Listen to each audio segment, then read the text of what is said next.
was about as far that was about as far as I was going to be able to go because it was so incredibly painful. Um, and then sort of sat up there. I just sat down, put my foot up on a log, packed my ankle in snow, and thought, well, I'm not in such a bad place here, because I've got lots of food. I've got, plenty of, I've got my tent, I've got my sleeping bag, I've got somebody else here, and I have my Garmin in reach. So the very first thing I did was I sent an in-reach message home because I knew that the minute I hit the SOS, that my partner at home would completely freak out because she was my emergency contact. So I actually sent one to her to say, hey, I think I've broken my ankle. Don't worry, I'm fine. I'm with people. I'm going to press the SOS button. And then I pressed the SOS button. And I would say it worked unbelievably well. They got back to me immediately. We quickly found out that actually I had cell service because we were right on a ridge. So I was able to actually talk over the phone as well. But the first few messages were over the InReach.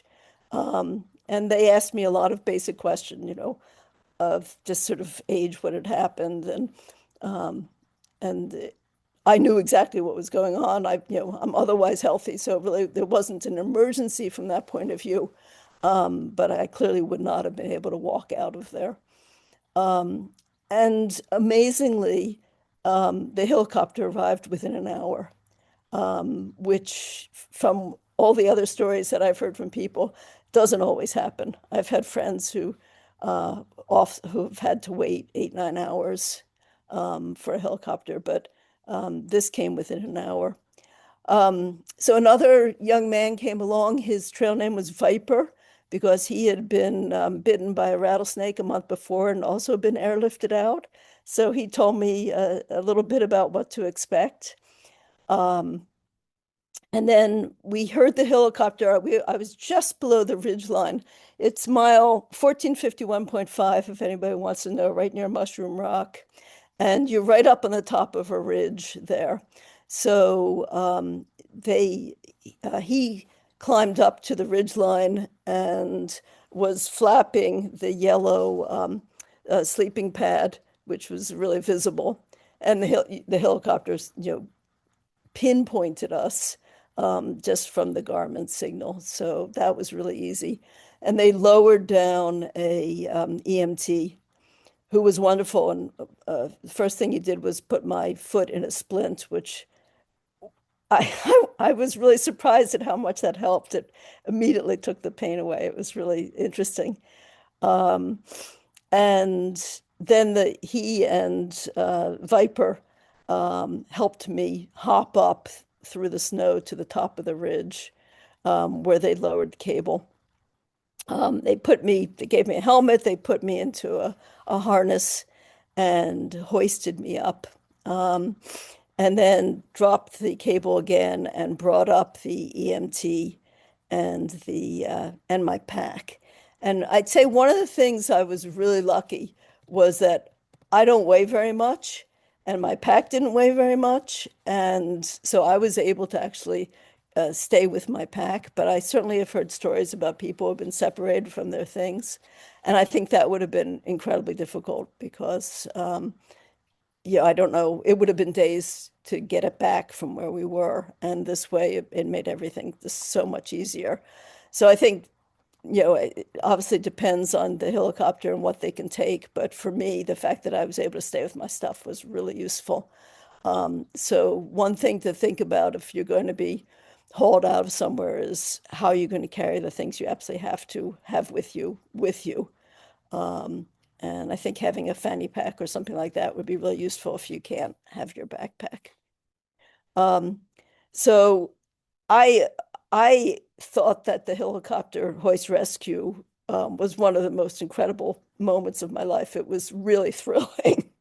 The EMT and the pilots were just tremendous. They were so professional and just, were so good at their job. And I was really pretty awed by what they were able to do. Um, so it was also an extraordinary view because I got to see the whole ridgeline that we had been hiking on, and it was amazing. So they gave me a helmet, and so I could listen to them, and a microphone so I could talk to them when I was in the cockpit. And we're flying along, and I see a big body of water underneath, and I said, "Oh, what's that?" And the pilot said, "Oh, that's Lake Shasta." And then he turns the helicopter so I could look out the door to see it. And I was like, "Oh my God," because we were pretty much on our side as we're going over. It was really exciting. And they took me directly to Reading Hospital. So the other thing I'd say is they told me right away that this was not going to cost anything. This was the California Highway Patrol, and they do not charge for rescues. And they took me right to the hospital landing pad. So again, there was even no transportation like to a hospital. And then I'm over 65, so I'm on Medicare, and I paid nothing for the actual hospital visit. So, from that point of view, this was not a financial burden. I did have the Garmin insurance, and I'm glad I had it because if this had happened elsewhere, there would have been, a big charge. But as it was, I didn't pay a penny for any of this. So I got into the hospital. It was pretty straightforward. I had an X-ray. My fibula was fractured, just as I had thought. They put a cast on it, and they sent me out to sit in the hallway with my crutches and a cast in my backpack in the town of Reading, which I had never been to before, several thousand miles from my home. And I think the other thing that really stood out to me is, the question of, okay, what do you do now? How do you you're not up mobile anymore. How do you actually now do something? Who do you contact? How do you get from place to place? And that was sort of one of the biggest puzzles of the whole adventure. And my second lesson would be join the Facebook groups because I was not on Facebook. And so I didn't even know about all the Facebook groups and the trail angels who could help you. And I was sitting in the hallway with my leg in a cast going, okay, what do I do? So I called one of my trail family friends who lived way in Southern California, from my 2022 year. And I said, you know anybody in Reading? And they said no, but Blaze Physio, the wonderful physical therapist who helps so many of us hikers, was up there, and they said, why don't you get in touch with her? So I texted her, and she said, I'm working on it, and I'll get back to you. In the meantime, some of my friends at home had said that the Wonder Woman, Christy and Annette, who have a big YouTube presence, who I knew, were in the area. So I got in touch with them, and they said, no, they were in Colorado, but their friend Jaunting Jan, another well-known trail angel, lived in Reading. So they got in touch with Jan for me. She turned out was in Montana, but she got in touch with three of her friends. And one of them, the wonderful Carol White, Susan White, picked me up that night from the hospital, took me home, fed me, did my laundry. And that's where Jay came and picked me up at 10 p.m. that night after Blaze had gotten in touch with him. And Jay got us some rooms at a motel in Chico for that night. And the next day we drove all around Northern California. It was July 4th. There were July 4th parties and parades everywhere. We had a wonderful barbecue dinner in one of the towns in Northern California. And then you drove me to the Sacramento airport where I flew home to Boston. I So do remember that. Yeah, that was, I think yeah. I had to do something. I can't remember what it was, but I had to do something. So You were I taking picked care of you it. up and Yeah, we went to Quincy, yeah. and one of the trail Oh, that's angels right. One of the Yeah. trailers was there, had a big barbecue dinner. Gotcha. Um, And then we ended up going to spending the we went to Chico, I believe, was the was hotel where in we stayed that Chico. night. Yep. And then Th- There brought were no places, everything was booked because it was July 4th. So that was the story. And I will say it was, so I had a very, very short 2023 hiking year. I only waited from Chester to just north of Bernie Falls. But I have now finished over the next 2 years. I finished all the rest of the PCT. I've hiked every mile now, and really just a tremendous experience. So I think I cut you off with the recording. Could you tell me what time of year that was when you got Yeah, rescued? so this was the beginning of July. I fell on July Because it was 2020. 2023, and I fell on July 3rd. And you met me that night, and I flew home on July 4th. Yeah. But you also had a hurt your leg in the southern part.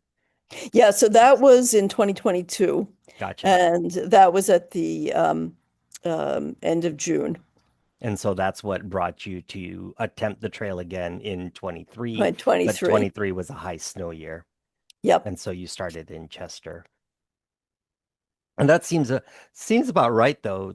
July in Chester is not too far from where the bubble would normally be anyway. Yeah, I think we were a little ahead of it, Yeah, but a lot of people had skipped up, and so because there was so much snow in the Sierra in 2023. So gotcha. in 2024, I started right back where I fell. I started at Bartle Gap, just a couple miles before the spot where I'd fallen, and there was still a lot of snow. Um, but I took a little detour around, and but still ended up spending most of that first day in snow.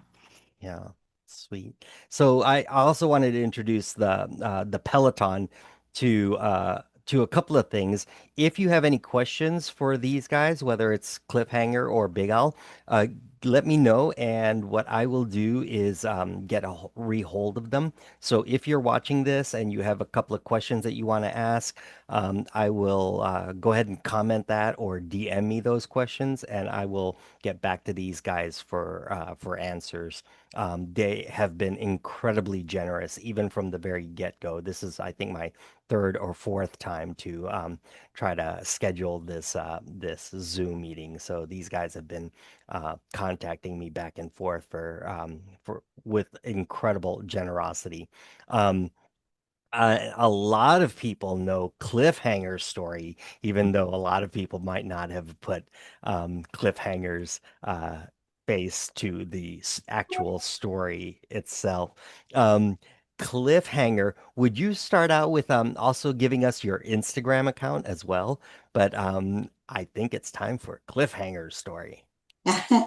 Thanks, Jay. And that was quite a story that you just told. That was amazing. I'm very interested in other people's stories now. I feel like mine was a little more traumatic as opposed to exciting, but yeah, so for me, that was last year. I had stayed at the Whitewater Preserve and in Southern California, just off the PCT, great place to stay.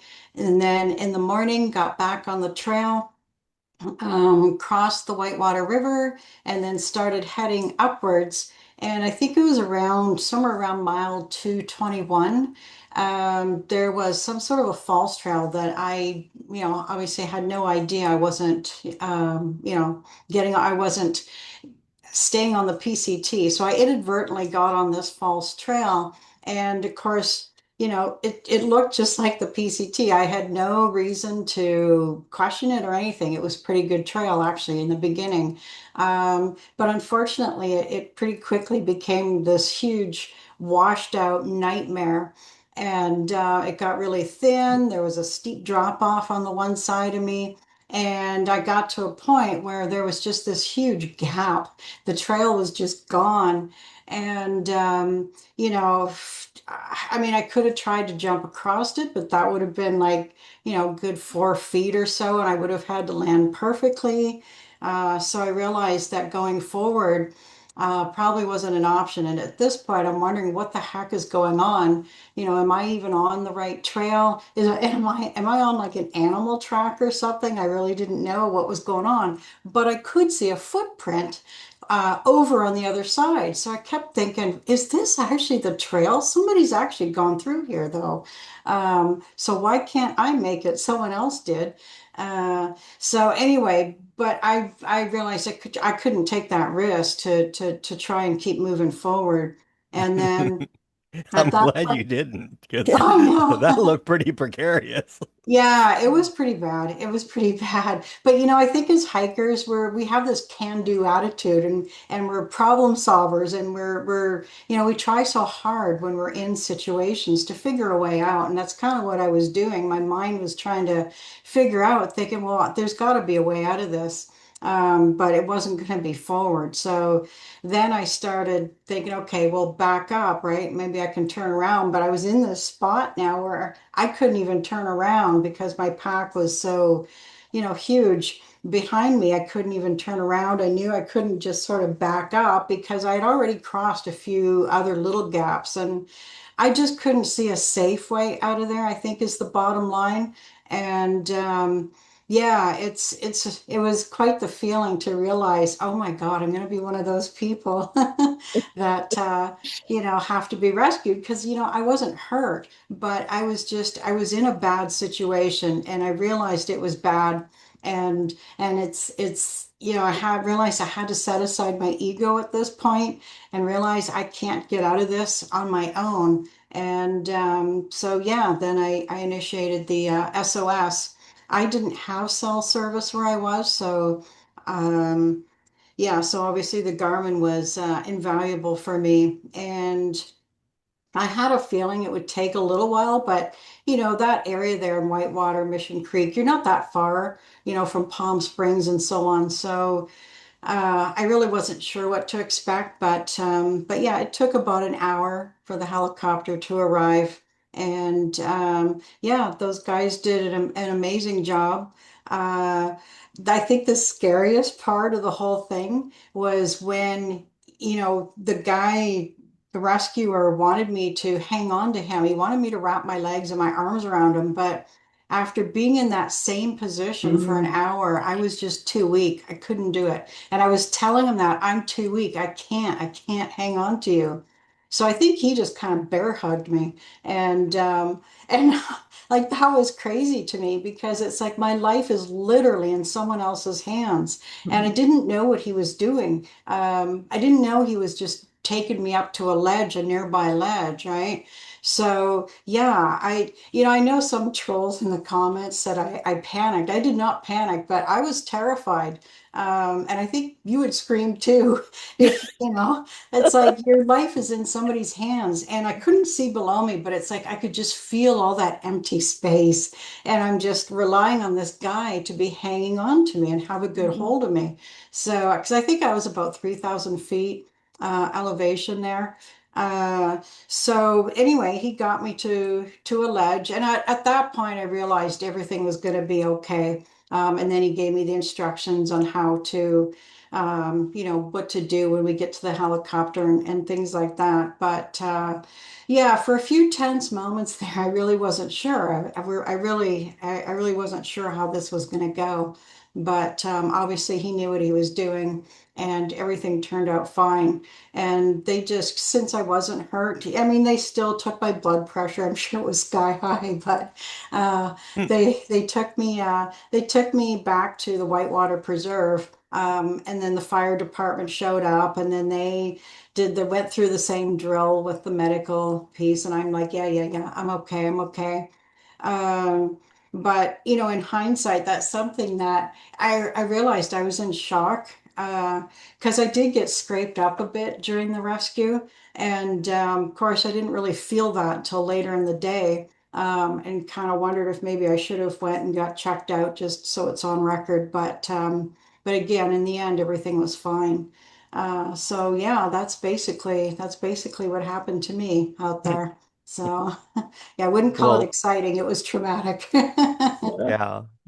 Well, we got to relive it because we got to see it Yeah. from the Yeah, video. that was quite the story, and I remember it when it happens. I remember hearing about it. Ah, Yeah. yeah. Yeah. Yeah. That's not really how I wanted my 15 minutes of fame in life, but hey, here we are. And it did take you a while to recover because for a while you really wanted to stay on the down low, correct?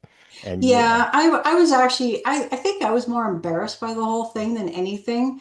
And yeah, I mean that video went viral for gosh sakes. I mean, and I just and I and all the trolls and the comments and people just making assumptions and so on. So I just didn't want to deal with all of that. So yeah, I laid low for a while. But now I'm fine. This year actually, I'm leaving in a couple of weeks. I'm going to go back to the Whitewater Preserve and just get right back on there and start where I left off. right So, on. and thanks to Jay, I think you were one of the Yeah. people that's got that area all blocked off now. Yeah, a So, couple of trail angels and a couple of hikers. It was a combined effort for sure. But yeah, I'll be happy to see what photos you take of that. So you'll have yes, to send it to me, the Yeah. photos.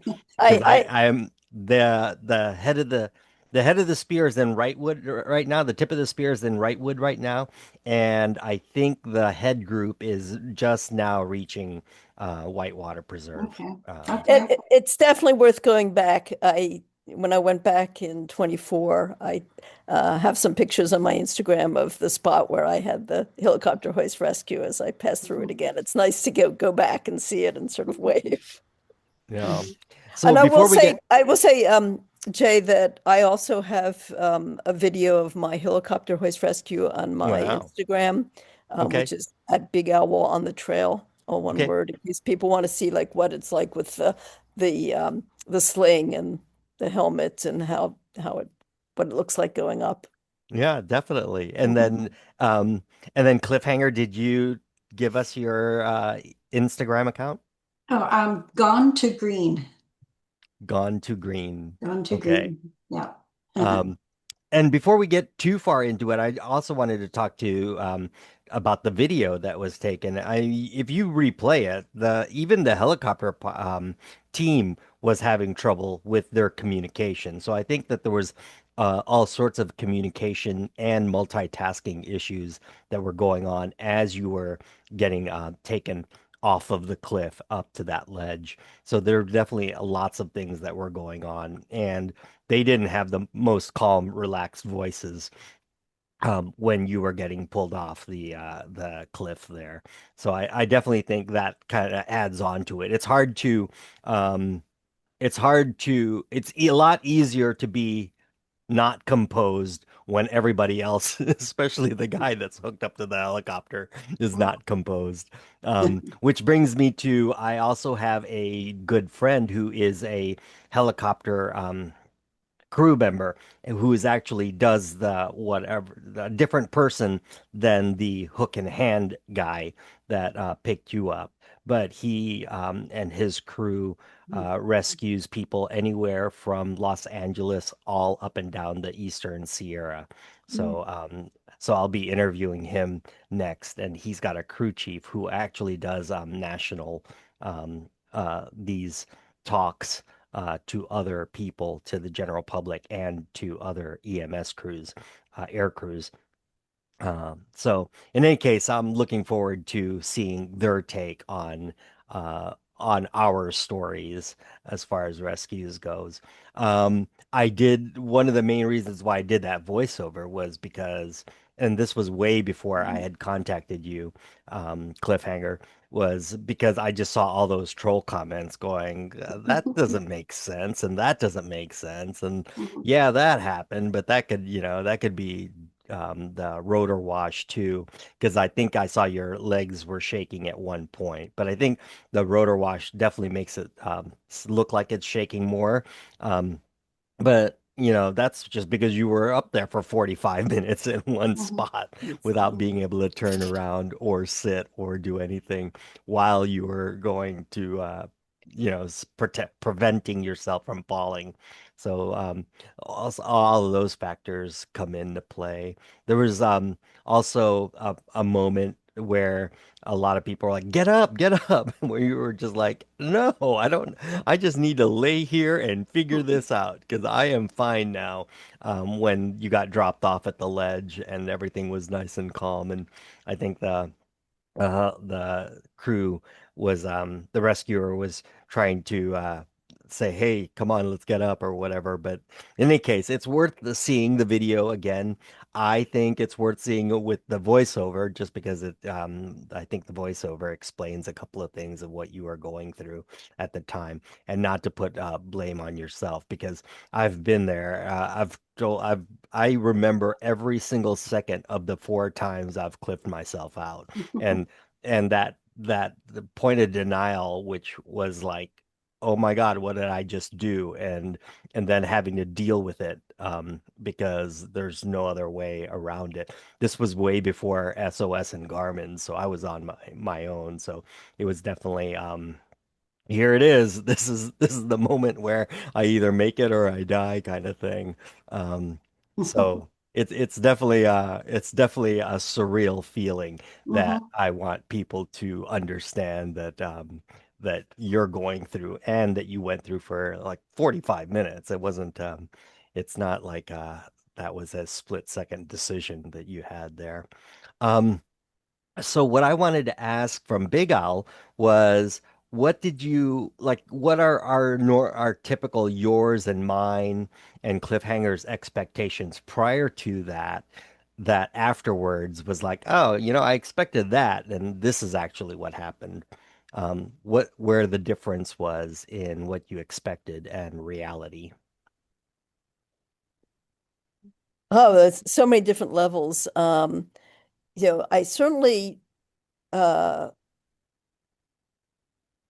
I think the one thing I learned was that all it takes is one bad step. It doesn't matter how fit you are.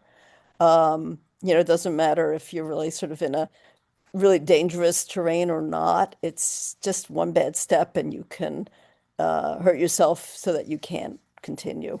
So that was one thing that I learned. And the next 2 years when I went out, I noticed that I was far more careful in how I was placing my feet because I didn't want my journeys to end. But in terms of the rescue, I think I wasn't. I was really amazed at how quickly they came because I had heard stories of people having to wait for hours and hours and hours. I was prepared to have to camp there if necessary. I I was incredibly impressed by just how professional they everybody was, from the EMT who came down to the pilots, and also just I was not expecting how exciting and thrilling it would be. I mean, I had a better experience than Ellen did. Um, but for me, when I think back of the 4 years it took me to finish the PCT, that in some ways was actually a highlight because it was a once in a lifetime, I hope, experience to be able to, have a helicopter hoist rescue off a mountain and then the helicopter ride it. And so I think that just the really how that was those are the things that stayed with me. And I think the other thing I wasn't expecting was I was not prepared for what happens if all of a sudden you're in a town with a broken leg and a backpack and two crutches and have absolutely nobody. Like, what do you do? How do you actually go? And from there I learned I need to join the Facebook pages, and that was the first thing I did for the next 2 years of my hike, and obviously made a big difference because I was able to connect with so many wonderful trail angels because of that. Yeah, that so I have a list of all of the Trail Angel Pages books. I always share that with any Yeah. of the groups that I'm in.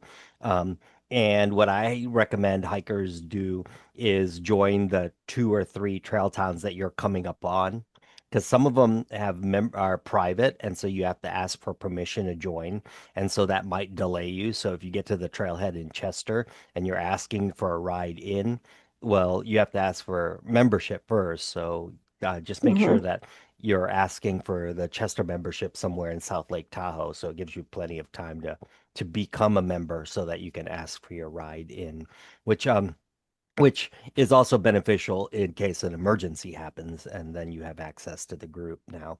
So I always recommend being part of the group, like 2 or 3 trail towns forward, and then at least 1 or 2 trail towns behind you after you've left it, and you don't want to get those notifications about, trail and stuff from behind you, then you can always unjoin.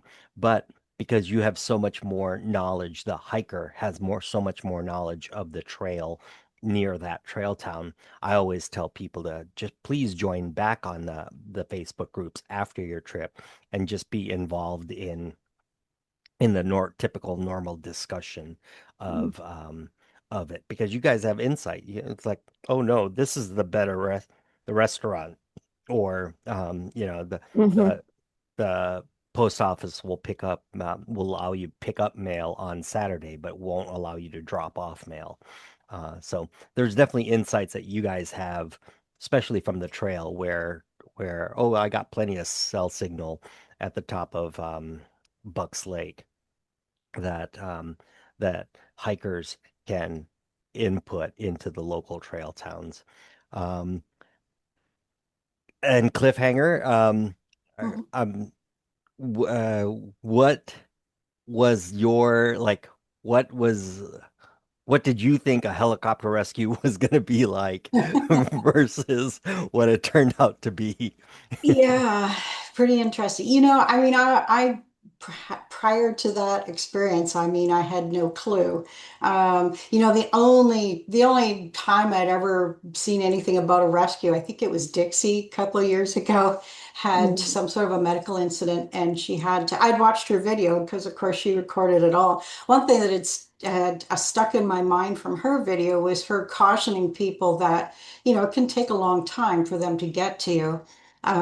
So, once I realized I was basically, screwed, and I didn't have any option to just sit and wait. But yeah, so it took an hour, and that actually I was about what I was expecting. I couldn't imagine it would take too long, being that close to, LA, Palm Springs, and so on.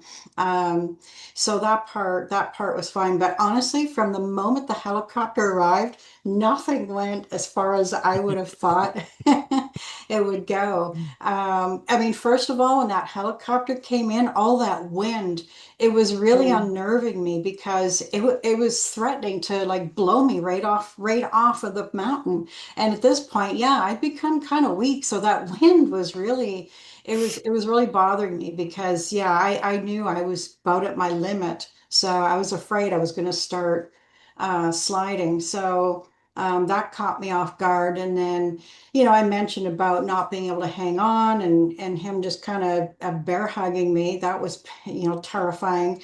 Um, and then, I lost my Garmin and my hiking poles during the experience. But Mhm. another hiker did eventually come along and find those and sent those back to me. So that was great.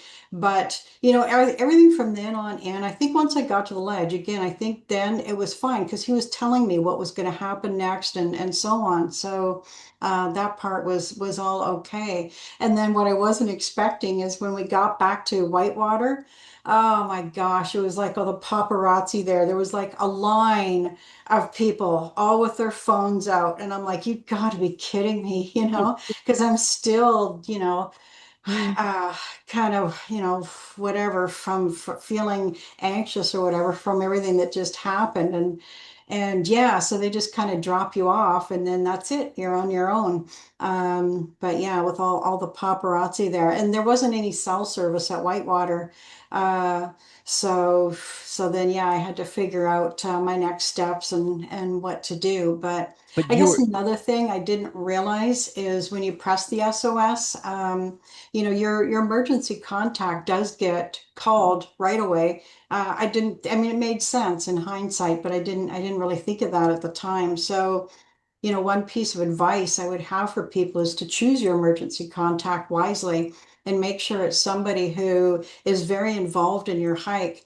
Because they were asking questions like, what would she be wearing? Is she a large person? Is she, asking a lot of questions that, about my gear and things like that. So that was kind of interesting to me as well. But yeah, so parts of it kind of went as expected, and some of it didn't for sure. But now I feel like, okay, I know what I think I know in the future how this would all go down for sure. Yeah. And I would never hike without a Garmin.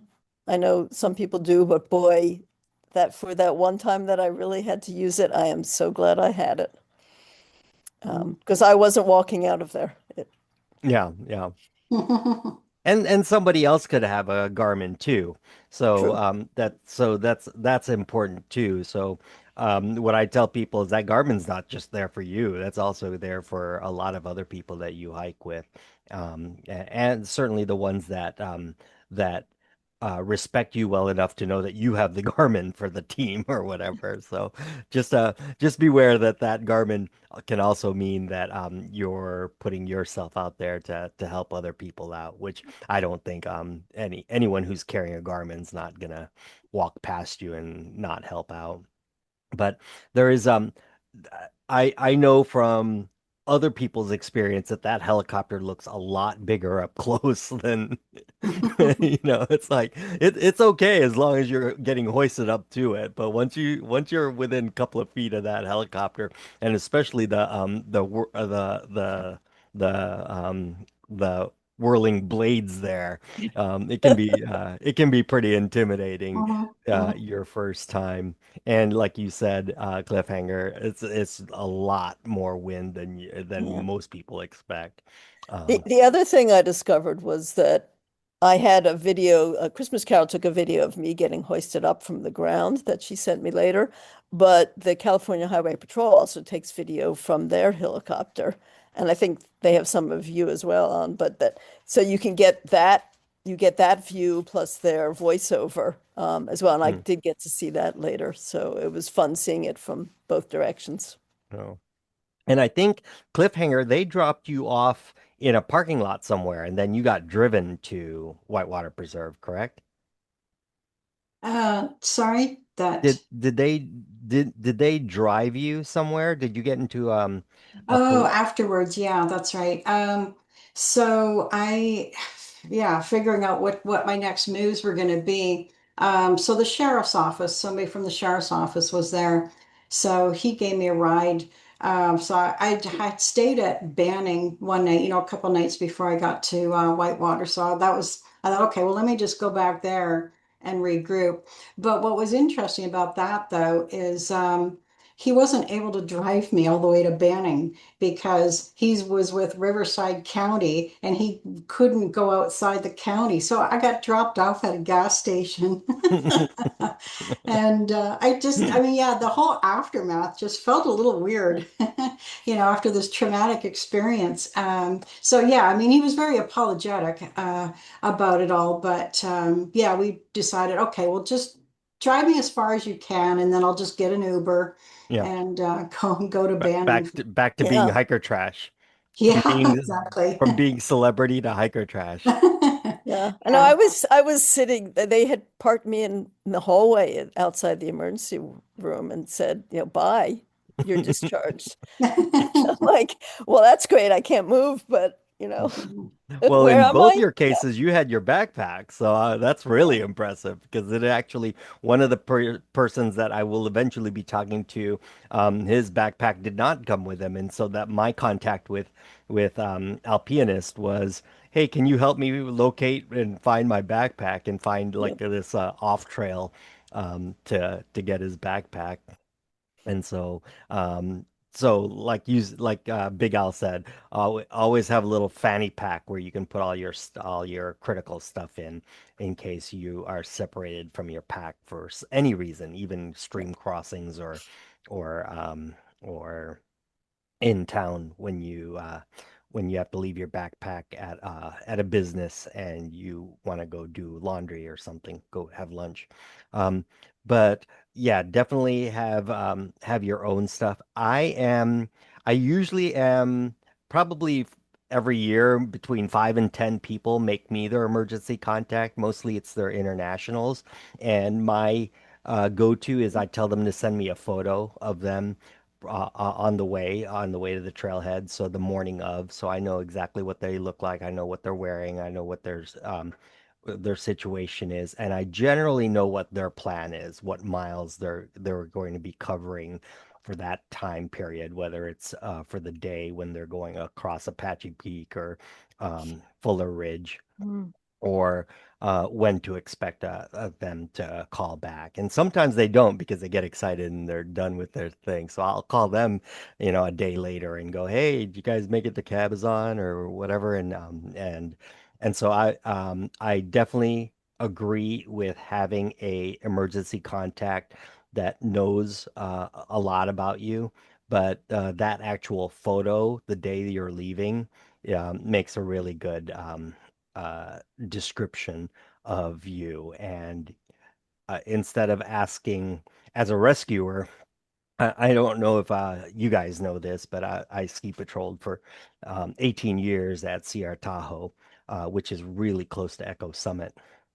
But as a rescuer, that photo of you gives me everything a lot of the things that I need to know. I mean, I immediately can tell how tall you are, how much you weigh, I can't tell how much your pack weighs, but I can immediately decipher a lot of information just from that photo.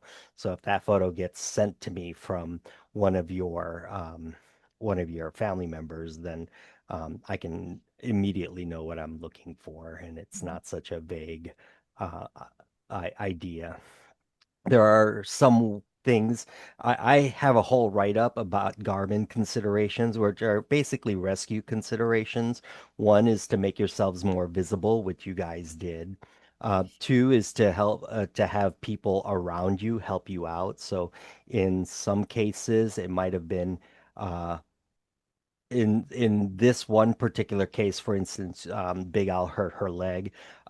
She can wait for the helicopter in case it was taking, 5, 6 hours. She can wait she can have her backpack all packed up and ready to go. And then her tramley, she could be in the sleeping bag on a sleeping pad of her tramley so that when the helicopter gets there, then the Big Owl, and her backpack can immediately get hoisted up, and then the tramley can pick up what's left behind, so that Good. so that just keeps all the gear that's on the ground, and prevents the helicopter crew from going, "Oh, well, I'm not going to sit here and wait for you to pack up all your gear and put it in your backpack."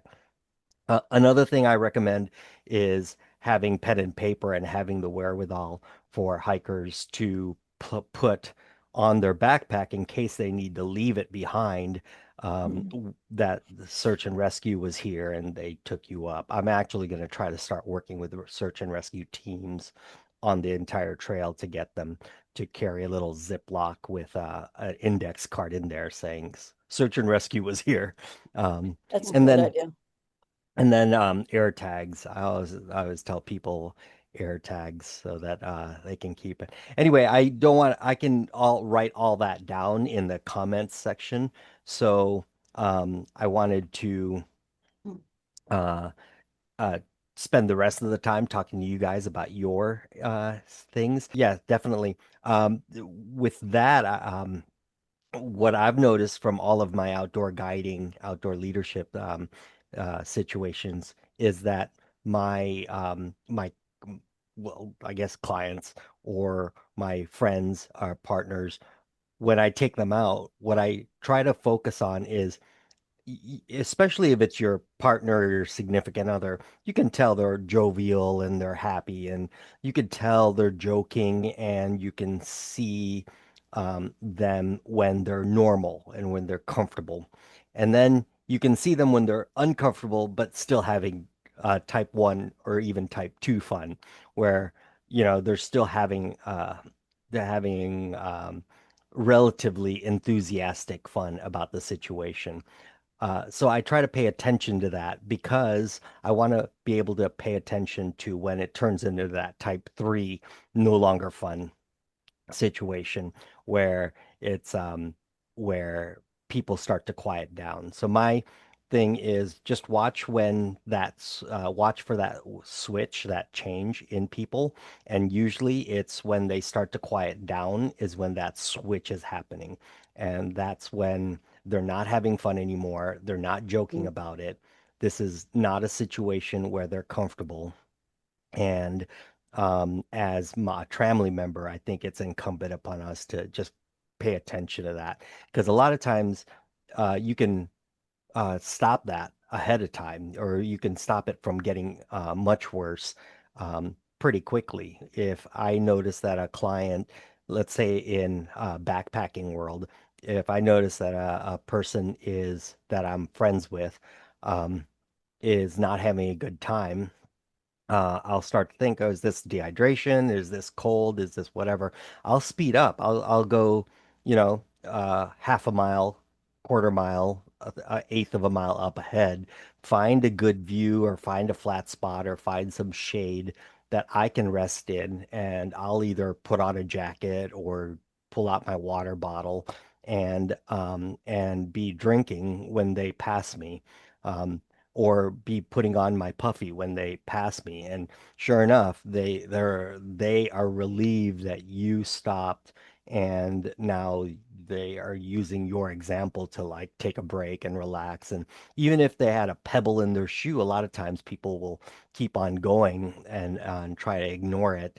But if you stop and drink water, then they'll pull over and they'll finally take that pebble out of their shoe. And so it's not going to be a blister tonight when they've been trying to ignore something like that. So I always recommend that as a good trick uh, to be cognizant of when you're involved with a tramley.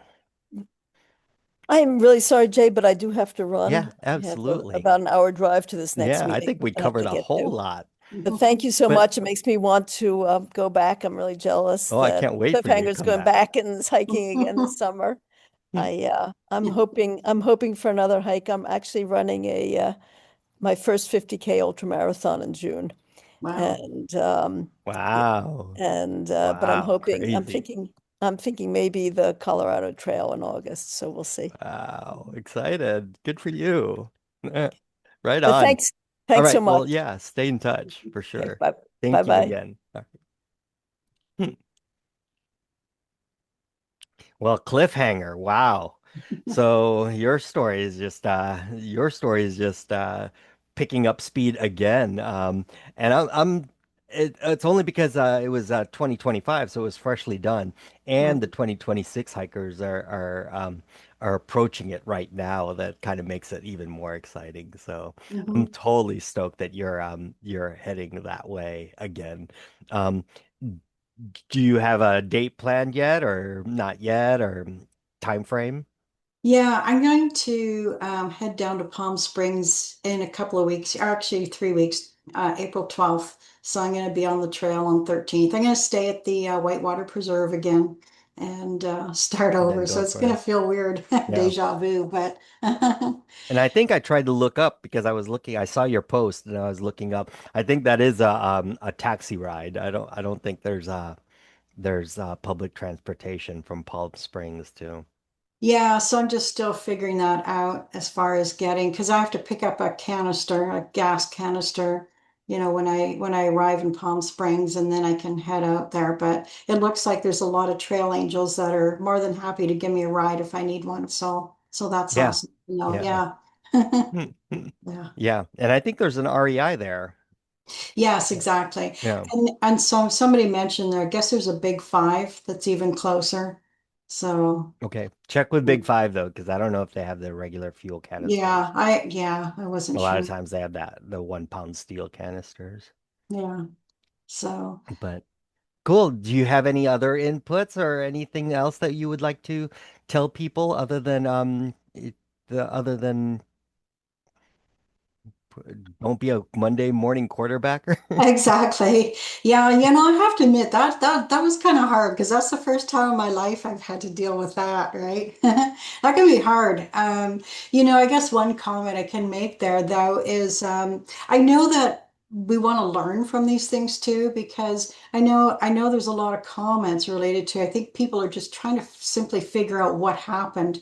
And I think that's why too I appreciated your voiceover because in the video you see what the rescue team are doing in the focus and I'm just trying to do whatever they tell me to do, but I thought it was really great that you had insight into how it was from my perspective, right, as someone who's never been rescued before and what I'm going through and so on. So it's that helped, I think, in explaining to people in these situations. It's not always you're watching the video, but it's quite a different experience if you're the person actually being rescued. And I think people sometimes jump to conclusions, or you don't see how I got into that situation to begin with. So Mhm. people again they jump to conclusions and so on. So I would caution people to just be careful in the future. Again, I know we all want to learn from these things, but be careful when you hear these stories because you don't know all the details. And as I say, we all want to learn from it, and that's why when you reached out to me and asked me to come today, I was happy to do so because if there is anything that I can offer in terms of information that would help other people aside from just watching the video, then yeah, I'm all for that. So yeah, Yeah. so I appreciate that. Oh, absolutely. Yeah. No, Mhm. and in fact, that's the main reason why, well, that's the only reason why I did the Mhm. voiceover was all the misconceptions there. I was like, well, I don't know what you're doing, but I'm looking at the trail and that's a pretty obvious trail. I could see it from several Mhm. hundred feet away from the helicopter that she was on a pretty obvious trail. And then after the photos came out, it was like, yeah, the actual trail looks horrible and Right. and looks straight uphill. And then the false trail looks great, and it looks like it's clearly marked. So Mhm. I don't think Mhm. that that's certainly a point of contention.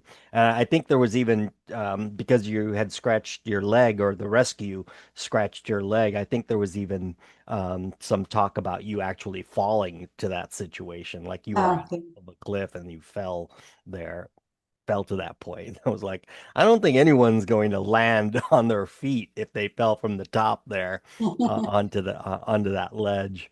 Yeah.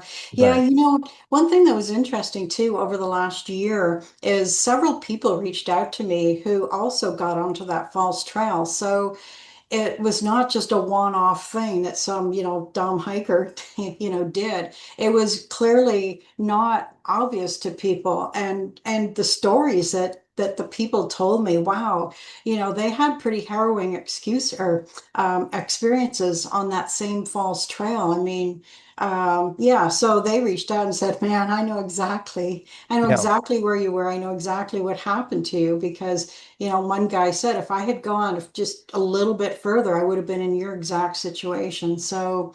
yeah, So I think it's good to put the awareness out there. These things happen, and I really am just so grateful to the community for taking action on that and being proactive and getting that blocked off because it was just a matter of time before someone would get seriously hurt on that false trail.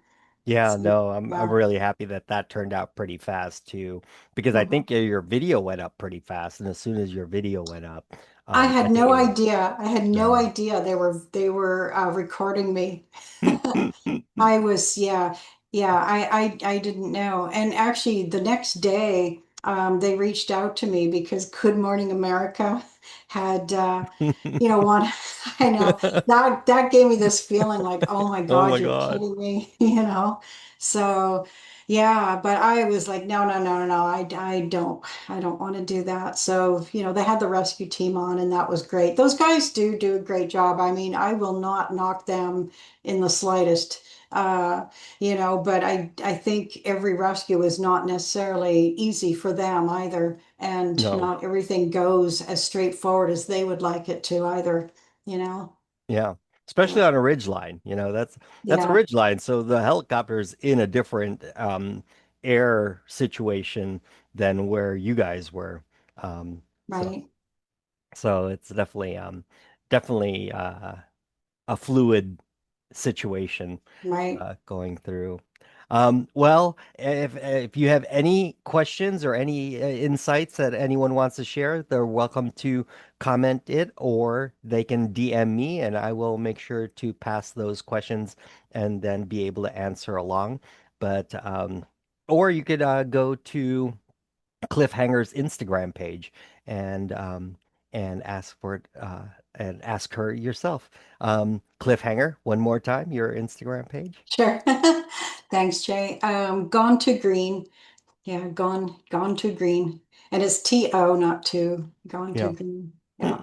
And the helicopter video is available on YouTube, and I've already posted where I'm going to post this video. I've already posted my voiceover. I redid the voiceover with your input. I think you added that you didn't know you were going to end up on the ledge, and so I made sure to add that to the redone voiceover. But Mhm. cool. Well, thank you so much. I'm so stoked that you're going to go back on trail after such a great adventure. And I hope people take away from this. Again, I will link all of my Garmin considerations, which adds a little bit more to what other hacks I would say, as far as like making sure that you're identifiable from the air. And even helping out the air crew land, picking out maybe a landing spot or realizing that it might be easier to go 80 feet uphill as opposed to 40 feet downhill um, for a better rescue. So anyway, thank you guys so much. And I will definitely continue with others. I am also going to be doing one of these Zoom meetings with the helicopter crew itself. So I'm kind of stoked that this will all come together. But thank you so much, Cliffhanger. And Big Al, thank you so much as well. Cheers. Thanks, Jay. All right. Take Cheers. care. Thank you. Bye. Bye. Mhm.